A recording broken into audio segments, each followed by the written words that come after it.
Afternoon, ladies and gentlemen, and welcome back to the Tactical Bacon Gun channel. As always, I'm Tactical Bacon. Today, we are going to be reassembling a Sig Sauer P250 that I took apart in the previous video. What are you looking at, cat? It's a bed sheet. Furry loon. Anyways, so we'll start with the easy stuff. The slide. Barrel. Drops right in. Recoil spring and guide rod assembly. Drops right in. No. Yep. Cats. They're assholes. And then we'll get to the fun part. Putting the gun back together. Putting the serialized portion back together. The way I like to start with it is to put the hammer in. There's a little notch right here in the front. You can use that to hold it against the left side of the trigger module. Find your pin and start it in. You don't want to push it too far because your trigger retention pin also retains this little bit. And you can see, no letter on this side. But there's an A on this side. So you want this A towards the right and the rear of the gun. So put that in, line it up, and push your pin the rest of the way through. There we go. Your hammer spring retention pin also starts from the same side.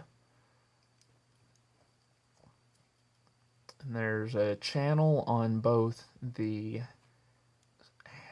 hammer and this disconnector that it goes through.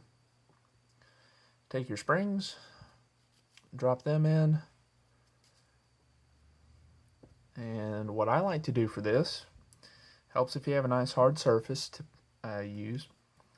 I take the trigger bar and press down on the springs and start to slide the spring retention pin through.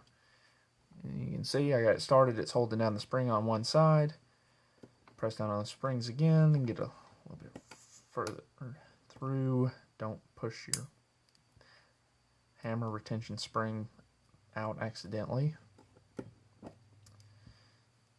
And then once you got it through far enough, you come around to the back side of it. And the same thing, press down on those springs, get your disconnector aligned. You'll want 3 hands for this, but it's not the worst thing in the world that makes you want 3 hands. And then you just kind of got to finesse it into place. If you had a small punch to hold that spring down, it'd probably go a little bit easier, but me, I'm lucky. I don't have any punches. So, hammer works, disconnector works. Next step, your takedown lever. Very simple. Just put it into place. The retention pin, again, drops through from the left side. Most of the pins are going to go through the left side. Just that simple.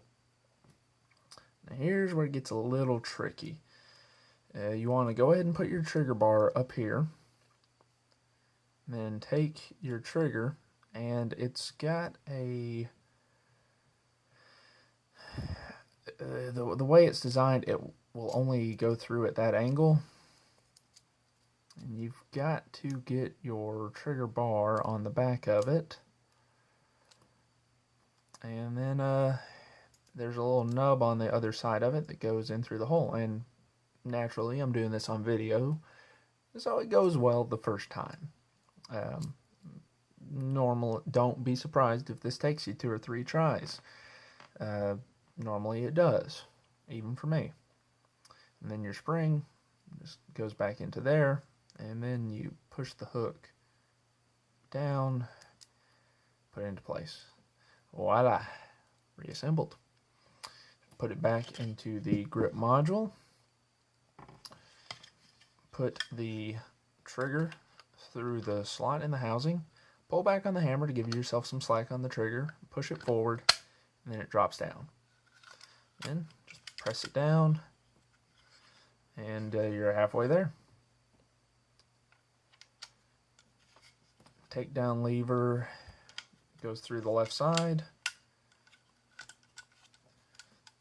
Push it to the back. Ready to go.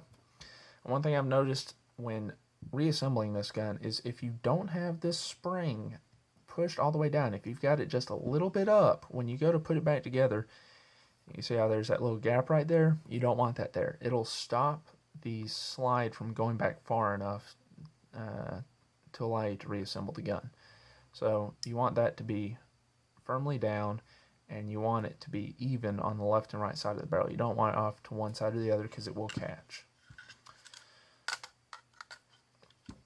Line up